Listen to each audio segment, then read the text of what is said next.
सत श्री अकाल सारे मैं मनदीप कौर अज मैं थोड़ी BA थर्ड ईयर की पंजाबी की क्लास के नाल BA थर्ड ईयर की साड़ी चल रही पंजाबी की क्लास असी कर रहे थे जी थोड़ी नवे दिस हद्दे काव्य संग्रह नवे दिस हद्दे काव्य संग्रह के असी जिहड़ा साडी पिछली क्लास कवि कर रहे थे डॉक्टर हरभजन सिंह जी नूं। डॉक्टर हरभजन सिंह उन्होंने जीवन बारे तो उन्होंने रचनावां के बारे में असी जी साडी पिछली क्लासां दे विच जिहड़ी जानकारी वो हासिल कर चुके हैं। उन्होंने तो बाद हुण जिहड़े अगले कवि असीं तुहाडी क्लास दे विच लैके हाज़र होए हैं वो हैं जी शिव कुमार बटालवी जी। सो शिव कुमार बटालवी इन्हां दी लिखियां हुई रचनावां जो कि साडे नवे दिस हद्दे काव्य संग्रह में दर्ज कीतियां हुईयां हन उन्हां दे बारे में अज असीं जिहड़ी चर्चा है वो करन जा रहे हैं। सो शुरुआत करांगे शिव कुमार बटालवी जी के जीवन के बारे, उस बाद फिर असीं शुरू करांगे उन्हां दी रचनावां। सो जेकर असीं शिव कुमार बटालवी के जीवन के बारे गल करिए तो शिव कुमार बटालवी जिहड़े आ वो आधुनिक पंजाबी कविता दे विच बहुत ही ज़्यादा मकबूल जिहड़े शायर हुए हैं। उन्होंने अपनी जिहड़ी है काव्य प्रतिभा का जिहड़ा सबूत है कहते उन्होंने सुरीली ते बहुत ही ज़्यादा प्रसिद्ध कविता जिहड़ी है उसनूं गा के स्टेज के उपर भी जिहड़ा दिता सी। सो कहते नवी काव्यक संवेदना सर्जना के पक्षों मानयोग कवियों के विचों जिहड़े एक कवि गिने जाते हैं शिव कुमार बटालवी जी। सो जेकर असीं उन्होंने जीवन के बारे में गल करिए तो शिव कुमार बटालवी जी का जिहड़ा जन्म है वह 8 अक्तूबर 1937 के विच पिंड लोहड़ियां।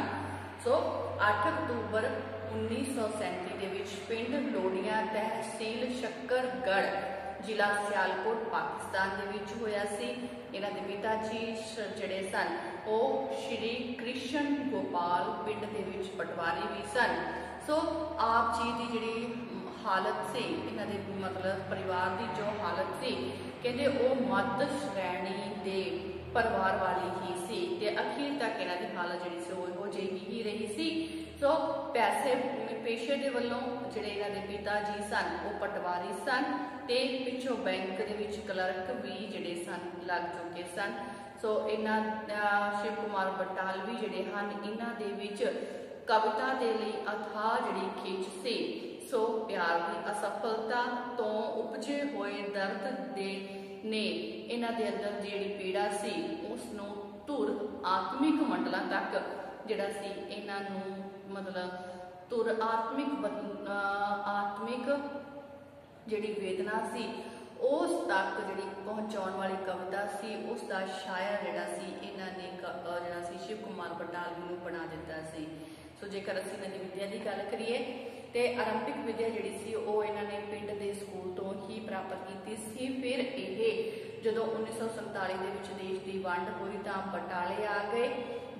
ते इत्थे आके इन्हां ने मतलब पंजाब दे विच बटाले जिहड़ा सी वो आ गए ते इत्थे आके इन्हां ने स्कूल दे विचों 10वीं की जिहड़ी विद्या सी वो हासिल की। 10वीं की परीक्षा जिहड़ी सी इन्हां ने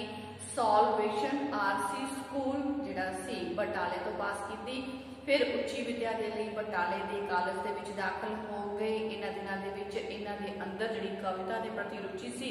वो जाग पई ते कॉलेज की पढ़ाई जिहड़ी सी पूरी ना कर सके ते पढ़ाई छड्ड के पिंड दे विच पटवारी लग गए।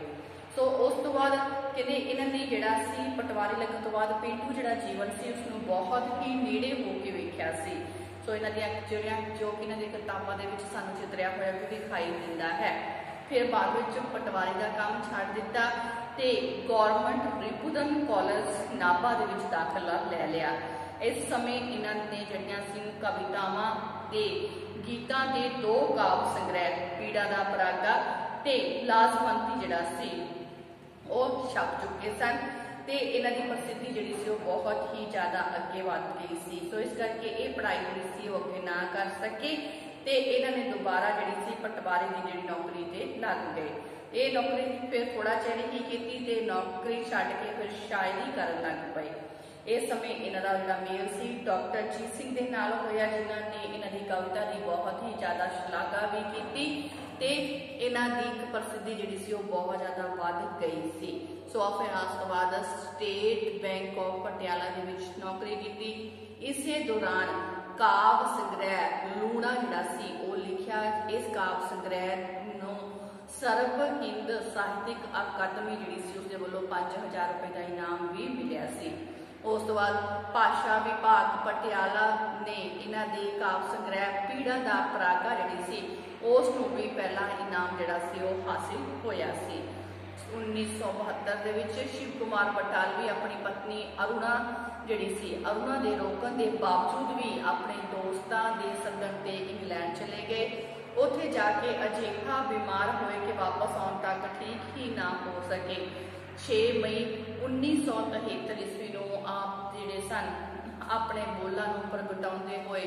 69 ਦੀ ਘਾਤਕ ਬਿਮਾਰੀ ਕਾਰਨ ਜਿਹੜਾ ਸੀ 36 ਸਾਲ ਦੀ ਉਮਰ ਦੇ ਵਿੱਚ ਹੀ ਜਿਹੜਾ ਸੀ ਇੱਥੋਂ ਜਿਹੜਾ ਸੀ ਚਲੇ ਗਏ, ਭਾਵ ਸਾਡੇ ਤੋਂ ਸਦਾ ਲਈ ਵਿਛੜ ਗਏ ਸਨ। ਉਹਨਾਂ ਦੇ ਪਿੱਛੇ ਉਹਨਾਂ ਦੀ ਵਿਧਵਾ ਪਤਨੀ ਅਰੁਣ, ਪੁੱਤਰ ਮਿਹਰਬਾਨ ਅਤੇ ਇੱਕ ਲੜਕੀ ਪੂਜਾ ਜਿਹੜੀ ਸੀ ਉਹਨੂੰ ਛੱਡ ਗਏ ਸਨ। ਸੋ ਹੁਣ ਗੱਲ ਕਰਦੇ ਇਹਨਾਂ ਦੀਆਂ ਕਾਵਿਕ ਰਚਨਾਵਾਂ ਦੀ। ਕਾਵਿਕ ਰਚਨਾਵਾਂ ਜਿਹੜੀਆਂ ਸਨ ਕਹਿੰਦੇ ਸ਼ਿਵ ਕੁਮਾਰ ਬਟਾਲਵੀ ਜੀ ਨੂੰ ਪੰਜਾਬੀ ਕਾਵਿ ਮਹਿਫਲਾਂ ਦਾ ਸ਼ਿੰਗਾਰ ਜਿਹੜਾ ਸੀ ਉਹ ਮੰਨਿਆ ਜਾਂਦਾ ਸੀ। ਉਹਨਾਂ ਨੇ 16-17 ਸਾਲ ਦੀ ਉਮਰ ਵਿੱਚ ਹੀ ਕਵਿਤਾਵਾਂ ਜਿਹੜੀਆਂ ਸਾਨੂੰ ਲਿਖਣੀਆਂ ਸ਼ੁਰੂ ਕਰ ਦਿੱਤੀਆਂ ਸਨ ਤੇ ਤਕਰੀਬਨ 19 ਸਾਲ ਤੱਕ ਕਵਿਤਾ ਲਿਖਦੇ ਰਹੇ ਸਨ। ਇਹਨਾਂ ਨੇ ਜਿਹੜੀ ਸੀ ਪਿਆਰ ਦੀ ਅਸਫਲਤਾ ਤੋਂ ਉਪਜੇ ਹੋਏ ਦਰਦ ਪੀੜਾ ਨੂੰ ਤੁਰ ਆਤਮਾ ਦੇ ਮੰਡਲਾਂ ਤੱਕ ਤਰਾਸ਼ਦੀ ਵੇਦਨਾ ਵਾਲਾ ਸ਼ਾਇਰ ਇਹਨਾਂ ਨੂੰ ਬਣਾ ਦਿੱਤਾ ਸੀ। ਸੋ ਆਪ ਨੇ ਥੋੜੇ ਜਿਹੇ ਸਮੇਂ ਵਿੱਚ ਹੀ 11 ਕਾਵਿ ਸੰਗ੍ਰਹਿ ਲਿਖੇ ਸਨ, ਜਿਨ੍ਹਾਂ ਦੇ ਵਿੱਚੋਂ ਪੀੜਾ ਦਾ ਪਰਾਗਾ 1960, ਲਾਜਵੰਤੀ 1961, ਆਟੇ ਦੀਆਂ ਚਿੜੀਆਂ 1962, ਮੈਨੂੰ ਵਿਦਾ ਕਰੋ 1963, ਦਰਦਮੰਦਾਂ ਦੀਆਂ ਆਹੀਂ 1964, ਬਿਰਹਾ ਤੂੰ ਸੁਲਤਾਨ 1964, ਲੂਣਾ 1965 ਦੇ ਵਿੱਚ, ਮੈਂ ਤੇ ਮੈਂ 1970 ਦੇ ਵਿੱਚ, ਆਰਤੀ 1971 ਦੇ ਵਿੱਚ, ਸੋਗ 1972, ਬਿਹੜਾ 1973 ਦੇ ਵਿੱਚ ਜਿਹੜੀਆਂ ਸਨ ਲਿਖੀਆਂ ਸਨ। ਸੋ ਕਾਵਿਕ ਕਲਾ ਦੇ ਪੱਖ ਤੋਂ ਜਿਹੜਾ ਸ਼ਿਵ ਕੁਮਾਰ ਬਟਾਲਵੀ ਸੀ ਹੋਣਹਾਰ ਕਵੀ ਤੇ ਗਾਇਕ ਜਿਹੜਾ ਮਤਲਬ ਹੋਣਹਾਰ ਕਵੀ ਜਿਹੜੇ ਆ ਉਹ ਮੰਨੇ ਗਏ ਹਨ। ਉਹ ਬਹੁਤ ਹੀ ਚੇਤਨ ਬੁੱਧੀ ਵਾਲਾ ਕਵੀ ਹੋਇਆ ਹੈ ਤੇ ਥੋੜੇ ਸਮੇਂ ਵਿੱਚ ਹੀ ਉਸਨੇ ਬਹੁਤ ਜ਼ਿਆਦਾ ਜਿਹੜਾ ਨਾਮ ਸੀ ਉਹ ਆਪਣਾ ਕਮਾ ਲਿਆ ਸੀ। ਸੋ ਇਹ ਸੀਗੇ ਜੀ ਸਾਡੇ ਸ਼ਿਵ ਕੁਮਾਰ ਬਟਾਲਵੀ ਜੀ। ਸੋ ਹੁਣ ਅਸੀਂ ਚੱਲਦੇ ਹਾਂ ਇਹਨਾਂ ਦੀ ਜਿਹੜੀ ਲਿਖੀ ਹੋਈ ਰਚਨਾ ਜੋ ਕਿ ਸਾਡੀ ਨਵੇਂ ਕਿਸਮ ਦੇ ਜਿਹੜੀ ਬੁੱਕ ਹੈ ਉਸ ਦੇ ਵਿੱਚ ਦਰਜ ਕੀਤੀ ਗਈ ਹੈ। ਸ਼ਿਵ ਕੁਮਾਰ ਬਟਾਲਵੀ ਜੀ ਦੀਆਂ ਰਚਨਾਵਾਂ, ਜਿਨ੍ਹਾਂ ਦੇ ਵਿੱਚੋਂ ਇਹਨਾਂ ਦੀ ਜਿਹੜੀ ਪਹਿਲੀ ਰਚਨਾ ਹੈ ਜੋ ਅਸੀਂ ਅੱਜ ਦੀ ਕਲਾਸ ਦੇ ਵਿੱਚ ਕਰਨ ਜਾ ਰਹੇ ਹਾਂ, ਇਹਨਾਂ ਦੀ ਲਿਖੀ ਹੋਈ ਪਹਿਲੀ ਰਚਨਾ ਜੋ ਸਾਡੀ ਨਵੇਂ ਕਿਸਮ ਦੇ ਬੁੱਕ ਦੇ ਵਿੱਚ ਦਰਜ ਹੈ ਉਹ ਹੈ ਜੀ ਕੰਡਿਆਲੀ ਥੋੜ। ਕੰਡਿਆਲੀ ਥੋੜ ਦਾ ਮਤਲਬ ਜਿਹੜੀ ਝਾੜੀਆਂ ਹੁੰਦੀਆਂ, ਕੰਡਿਆਂ ਵਾਲੀਆਂ ਝਾੜੀਆਂ, ਉਹਨਾਂ ਦੀ ਗੱਲ ਕੀਤੀ ਗਈ ਹੈ ਤੇ ਇਸ ਦੇ ਵਿੱਚ ਉਹਨਾਂ ਨੇ ਅੱਡ-ਅੱਡ ਵਿਸ਼ੇ ਜਿਹੜੇ ਆ ਲਏ ਹਨ, ਜਿਸ ਦੇ ਵਿੱਚ ਇੱਕ ਬਿਰਹਨ ਜਿਹੜੀ ਹੈ ਉਹ ਆਪਣੀ ਹਾਲਤ ਦਾ ਬਿਆਨ ਕਰਦੀ ਹੈ ਕਿ ਉਹ ਆਪਣੇ ਜਿਹੜਾ ਹੈ ਪ੍ਰਭੂ ਪਤੀ ਪ੍ਰੀਤਮ ਜਿਹੜਾ ਆਪਣਾ ਪ੍ਰੇਮੀ ਹੈ ਉਸ ਤੋਂ ਵਿਛੜ ਕੇ ਉਸ ਜਿਹੜੀ ਹਾਲਤ ਹੈ ਉਹ ਕਿਸ ਤਰ੍ਹਾਂ ਦੀ ਹੋ ਚੁੱਕੀ ਹੈ। ਸੋ ਇੱਕ ਬਿਰਹਨ ਦੀ ਜਿਹੜੀ ਹਾਲਤ ਹੈ ਉਸ ਨੂੰ ਅੱਡ-ਅੱਡ ਜਿਹੜਾ ਵਿਸ਼ਿਆਂ ਦੇ ਰਾਹੀਂ ਜਿਹੜਾ ਸ਼ਿਵ ਕੁਮਾਰ ਬਟਾਲਵੀ ਜੀ ਨੇ ਇੱਥੇ ਸਾਡੇ ਸਾਹਮਣੇ ਪੇਸ਼ ਕੀਤਾ ਹੈ। ਸੋ ਸ਼ੁਰੂ ਕਰਦੇ ਹਾਂ ਆਪਣੀ ਰਚਨਾ ਕੰਡਿਆਲੀ ਥੋੜ। ਸੋ ਕਵੀ ਜਿਹੜਾ ਹੈ ਕਹਿ ਰਿਹਾ ਹੈ, ਕਹਿੰਦੇ ਇੱਕ ਬਿਰਹਨ ਜਿਹੜੀ ਹੈ ਉਹ ਕਹਿੰਦੀ ਹੈ, ਕਹਿੰਦੇ ਮੈਂ ਕੰਡਿਆਲੀ ਥੋੜ ਵੇ ਸੱਜਣਾ, ਮੈਂ ਕੰਡਿਆਲੀ ਥੋੜ ਵੇ ਸੱਜਣਾ, ਉੱਗੀ ਵਿੱਚ ਉਜਾੜਾ, ਜਾਂ ਉੱਡਦੀ ਬਦਲੋਈ ਕੋਈ ਵਰਗੇ ਵਿੱਚ ਪਹਾੜਾ, ਜਾਂ ਉਹ ਦੀਵਾ ਜਿਹੜਾ ਬਲਦਾ ਪੀਰਾਂ ਦੀ ਦੇੜੀ ਤੇ, ਜਾਂ ਕੋਈ ਕੋਇਲ ਕੰਠ ਜਿਹਦੇ ਦੀਆਂ ਸੂਤੀਆਂ ਜਾਵਣ ਨਾੜਾ, ਜਾਂ ਚੰਬੇਟੀ ਦਾਲੀ ਕੋਈ ਜੋ ਬਾਲਣ ਬਣ ਜਾਏ, ਜਾਂ ਮਰੋਏ ਦਾ ਫੁੱਲ ਬਸੰਤੀ ਜੋ ਠੁੰਗ ਜਾਣ ਗੁਟਾਰਾ, ਜਾਂ ਕੋਈ ਬੋਟ ਕਿ ਜਿਹਦੇ ਹਾਲੇ ਨੈਣ ਨਹੀਂ ਸਨ ਖੁੱਲੇ, ਮਾਲੀ ਮਾਰਿਆ ਮਾਲੀ ਕਸ ਗੁਲੇਲਾ ਲੈ ਦਾਖਾਂ ਦੀਆਂ ਆੜਾ। ਸੋ ਜਿਹੜਾ ਹੈ ਪਹਿਲਾਂ ਪਸੰਦ ਕਰਾਂਗੇ ਕਿ ਇਹ ਕਾਵਿ ਸਾਡੀ ਨਵੇਂ ਕਿਸਮ ਦੇ ਪੁਸਤਕ ਦੇ ਵਿੱਚ ਦਰਜ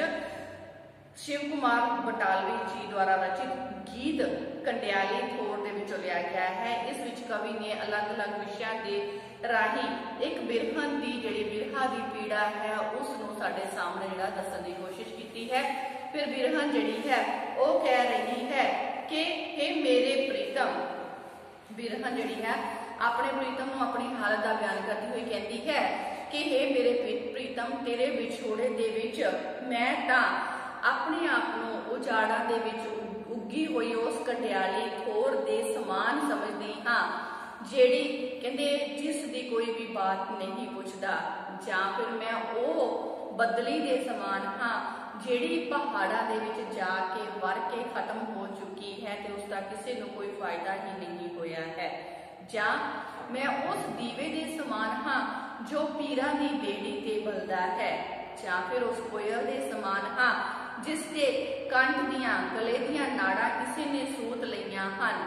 ਜਾਂ ਫਿਰ ਕਹਿੰਦੀ ਹੈ ਕਿ ਮੈਂ ਉਸ ਚੰਬੇ ਦੀ ਡਾਲੀ ਦੇ ਸਮਾਨ ਹਾਂ ਜਿਹੜੀ ਸੁੱਕ ਕੇ ਬਾਲਣ ਬਣ ਗਈ ਹੈ, ਜਾਂ ਮੈਂ ਉਸ ਮਰੂਏ ਦੇ ਬਸੰਤੀ ਫੁੱਲ ਦੀ ਤਰ੍ਹਾਂ ਹਾਂ ਜਿਸ ਨੂੰ ਗੁਟਾਰਾ ਨੇ ਠੁੰਗ ਕੇ ਖਾ ਲਿਆ ਹੈ, ਜਾਂ ਕੋਈ ਅਜਿਹਾ ਬੋਟ ਹਾਂ ਜਿਸ ਦੀਆਂ ਅੱਖਾਂ ਅਜੇ ਖੁੱਲੀਆਂ ਨਹੀਂ ਸਨ ਕਿ ਮਾਲੀ ਨੇ ਦਾਖਾਂ ਦੀਆਂ ਆੜਾਂ ਲੈ ਕੇ ਗੁਲੇਲ ਮਾਰ ਕੇ ਉਸ ਨੂੰ ਮਾਰ ਦਿੱਤਾ ਹੈ। ਸੋ ਜਿਹੜੀ ਬਿਰਹਨ ਹੈ ਉਹ ਆਪਣੀ ਸਥਿਤੀ ਜਿਹੜੀ ਬਿਆਨ ਕਰਦੀ ਹੈ। ਕਹਿੰਦੇ ਮੈਂ ਕੰਡਿਆਲੀ ਥੋੜ ਵਿੱਚ ਸੱਜਣਾ ਉੱਗੀ ਕਿਤੇ ਕੁਰਾਹੇ, ਨਾ ਕਿਸੇ ਮਾਲੀ ਸਿੱਝਿਆ ਮੈਨੂੰ ਨਾ ਕੋਈ ਸਿੱਝਣਾ ਚਾਹੇ, ਯਾਦ ਤੇਰੀ ਦੇ ਉੱਚੇ ਮਹਿਲੀ ਮੈਂ ਬੈਠੀ ਪਈ ਰੋਵਾਂ, ਹਰ ਦਰਵਾਜ਼ੇ ਲੱਗਾ ਪਹਿਰਾ ਆਵਾਂ ਕਿਹੜੇ ਰਾਹੇ। ਸੋ ਜਿਹੜਾ ਹੈ ਪ੍ਰੀਤਮ ਕਹਿੰਦੀ ਹੈ ਕਿ ਤੇਰੇ ਵਿਛੋੜੇ ਵਿੱਚ ਤਾਂ ਮੈਂ ਆਪਣੇ ਆਪ ਨੂੰ ਅਜਿਹੀ ਕੰਡਿਆਲੀ ਥੋੜ ਅਜਿਹੀ ਕੰਡਿਆਂ ਵਾਲੀ ਝਾੜੀ ਦੇ ਸਮਾਨ ਸਮਝਦੀ ਹਾਂ ਜਿਹੜੀ ਕਿਸੇ ਕੁਰਾਹੇ ਦੇ ਵਿੱਚ ਉੱਗੀ ਹੋਈ ਹੈ, ਨਾ ਤਾਂ ਕੋਈ ਮਾਲੀ ਉਸ ਨੂੰ ਪਾਣੀ ਲਾ ਕੇ ਸਿੰਜਦਾ ਹੈ ਤੇ ਨਾ ਉਸ ਨੂੰ ਕੋਈ ਸਿੰਜਣਾ ਹੀ ਚਾਹੁੰਦਾ ਹੈ। ਸੋ ਕਹਿੰਦੇ ਮੈਨੂੰ ਤੇਰੀਆਂ ਯਾਦਾਂ ਤਾਂ ਆਉਂਦੀਆਂ ਹਨ ਪਰ ਤੇਰੇ ਜਿਹੜਾ ਹੈ ਉਹਨਾਂ ਉੱਚੇ ਮਹਿਲਾਂ ਉੱਤੇ ਮੈਂ ਉਹਨਾਂ ਉੱਚੇ ਮਹਿਲਾਂ ਉੱਤੇ ਚੜ ਕੇ ਰੋਂਦੀ ਹਾਂ, ਮਹਿਲ ਦੇ ਹਰ ਦਰਵਾਜ਼ੇ ਦੇ ਉੱਤੇ ਪਹਿਰਾ ਲੱਗਾ ਹੋਇਆ ਹੈ, ਮੈਂ ਕਿਹੜੇ ਰਾਸਤੇ ਤੈਨੂੰ ਜਿਹੜਾ ਹੈ ਕਿਹੜੇ ਰਾਹ ਥਾਈ ਲੰਘ ਕੇ ਤੇਰੇ ਪਾਸ ਆਵਾਂ ਤੈਨੂੰ ਮਿਲਣ ਆਵਾਂ। ਸੋ ਮੈਂ ਤੇਰੇ ਪਾਸ ਨਹੀਂ ਆ ਸਕਦੀ। ਕਹਿੰਦੇ ਤੈਨੂੰ ਮਿਲਣ ਆਉਣ ਵਾਲਾ ਹਰ ਕੋਈ ਰਾਹ ਜਿਹੜਾ ਹੈ ਉਹ ਬੰਦ ਹੋ ਚੁੱਕਾ ਹੈ। ਸੋ ਇਸ ਕਰਕੇ ਮੇਰਾ ਜਿਹੜਾ ਮਿਲਣਾ ਹੈ ਉਹ ਤੈਨੂੰ ਮੁਸ਼ਕਿਲ ਹੋਇਆ ਪਿਆ ਹੈ। ਕਹਿੰਦੇ ਮੈਂ ਉਹ ਚੰਦਰੀ ਜਿਸ ਦੀ ਡੋਲੀ ਲੁੱਟ ਲਈ ਆਪ ਕਹਾਰਾ, ਬੰਨਣ ਦੀ ਥਾਂ ਬਾਬਲ ਜੀ ਦੇ ਆਪ ਗਲੀ ਦੇ ਲਾਹੇ, ਕੂਲੀ ਪੱਟ ਉਮਰ ਦੀ ਚਾਦਰ ਹੋ ਗਈ ਲੀਰਾ ਲੀਰਾ, ਤਿੜਕ ਗਏ ਵੇ ਤਿੜਕ ਗਏ ਵੇ ਢੋਆਂ ਵਾਲੇ ਪਲੰਗ ਬਸਲ ਦੇ ਡਾਹੇ। ਸੋ ਜਿਹੜੀ ਹੈ ਬਿਰਹਨ ਹੈ ਉਹ ਆਪਣੀ ਸਥਿਤੀ ਦਾ ਬਿਆਨ ਕਰਦੀ ਹੋਈ ਕਹਿੰਦੀ ਹੈ ਕਿ ਇਹ ਪ੍ਰੀਤਮ ਤੇਰੇ ਵਿਛੋੜੇ ਦੇ ਕਾਰਨ ਮੇਰੀ ਹਾਲਤ ਜਿਹੜੀ ਹੈ ਉਹ ਇਸ ਤਰ੍ਹਾਂ ਦੀ ਹੋ ਗਈ ਹੈ ਕਿ ਮੈਂ ਉਸ ਚੰਦਰੀ ਮੁਟਿਆਰ ਵਰਗੀ ਹਾਂ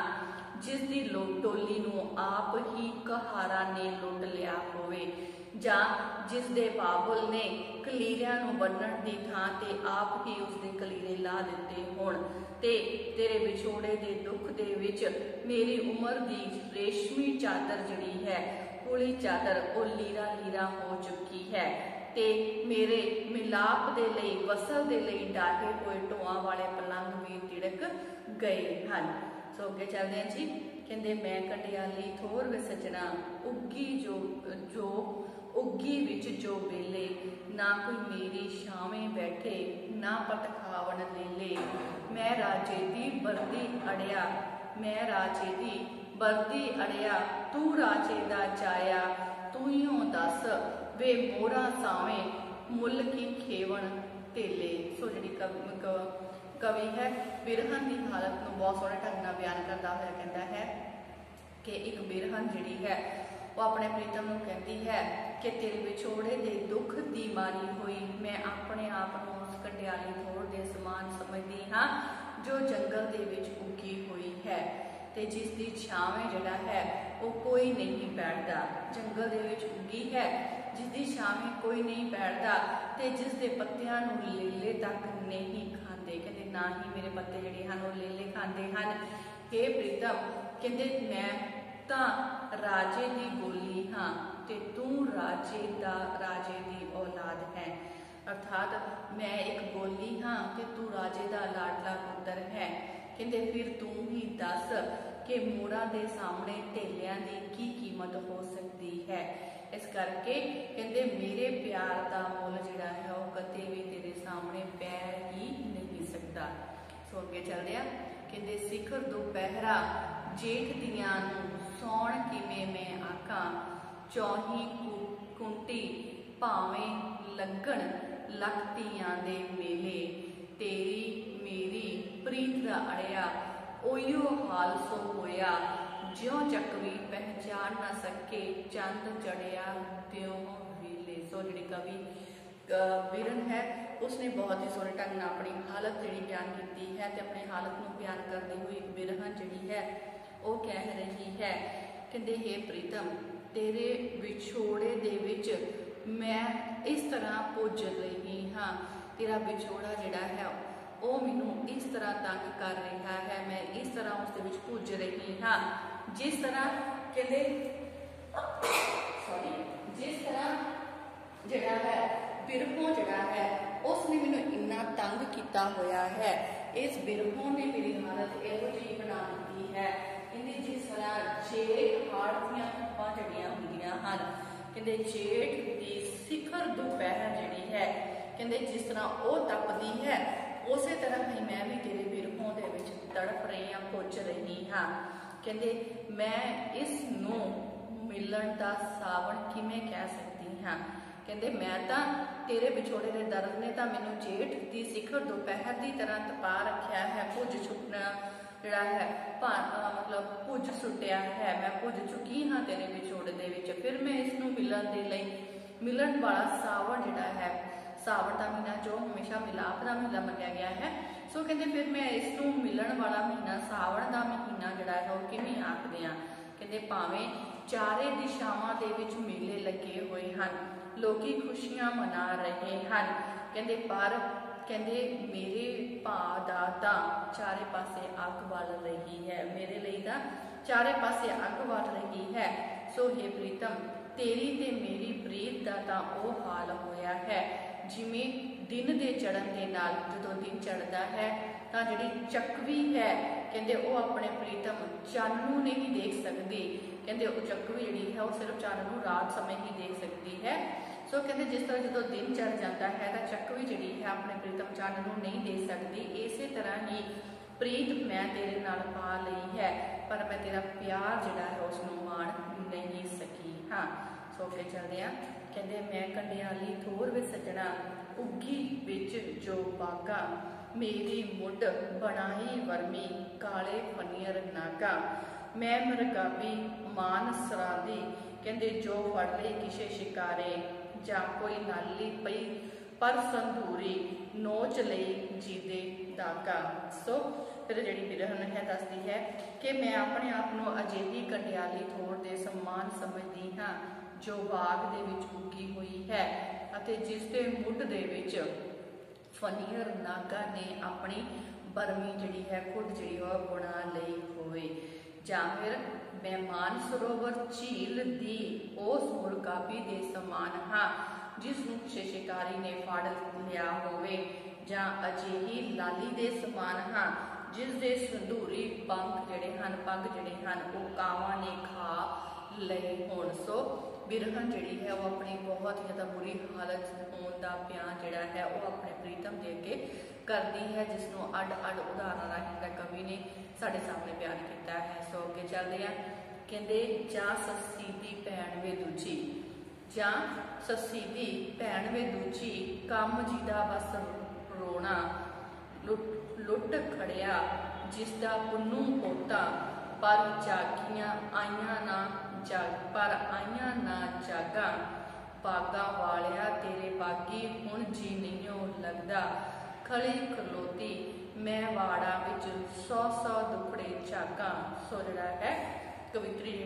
कवि जिहड़ा है उसने क्या मतलब बिरहन की स्थिति का बयान साडे सामने किया है। सो कहता है कि मैं उस एक अबला विचारी इसी दी समान हाँ, जिसका दुख जिहड़ा है कवि ने साडे सामने पेश किया है। कहते मैं उस जिहड़ी है बिरहन अबला इसी दे समान हाँ, जिसका प्रेमी उसनूं छड्ड के तुर गया है, कहते जिसका प्रेमी जिहड़ा है उसनूं छड्ड के तुर गया है, इसलिए वो अपने आप को सस्सी की दूसरी भैन भी जिहड़ी है वो कह रही है, जिसने नाटक जिहड़ा इश्क विच इश्क नाटक खेडिया है, जिस ते इश्क नाटक दे विच ये जिहड़ी है कहते नींद करके इश्क की बाजी जिहड़ी है वो हार लई है। सो अपने आप को सस्सी दे नाल तुलना करती हुई कहती है बिरहन कि मैं उस सस्सी दी दूजी भैन हाँ जिसने इश्क का नाटक दा खेडिया ते नाटक दे विच नींद आ जाण दे कारण इश्क की बाजी हार गई है। मैं अपने प्रेमी की अप्राप्ति का दुख भोगदी हाँ, ये अपनी होंद तो उपराम धुखदी हुई दुख जिहड़ा है उसनों बर्दाश्त कर रही है। वो अपने आप को शराबी जिहड़ा है शराबी जिहड़ा है शराब भोगण वाली जिहड़ी है वो दसदी है कि मैं इस जिहड़ा इश्क का शराब भोगण लई मजबूर हाँ। एकलता वीरानी अते इंतजार का शराब जिहड़ा है वो जीवन की वास्तविक सच्चाई है। इसलिए यह जिहड़ा है प्रगीत मतलब जिहड़ा गीत है वो रूपक प्रधान शैली दे विच अखीर ते जाके समाप्त होता है, जिस दे विच जिहड़ी कविता जिहड़ा कवि है उसने एक बिरह की जिहड़ी स्थिति है उसनों अलग अलग उदाहरण दे के साडे जिहड़ा सामने पेश करने की कोशिश की है कि बिरह जिहड़ी है वो अपनी हालत का बयान जिहड़ा है अपने प्रीतम के सामने किस किस तरीके दे नाल करती है, किस तरह कहती है कि वो एक सस्सी की दूसरी भैन है जो इश्क की बाजी हार चुकी है, जां गंडियाली खोर के समान है जो जंगलों के विच उगती है जिसनों ना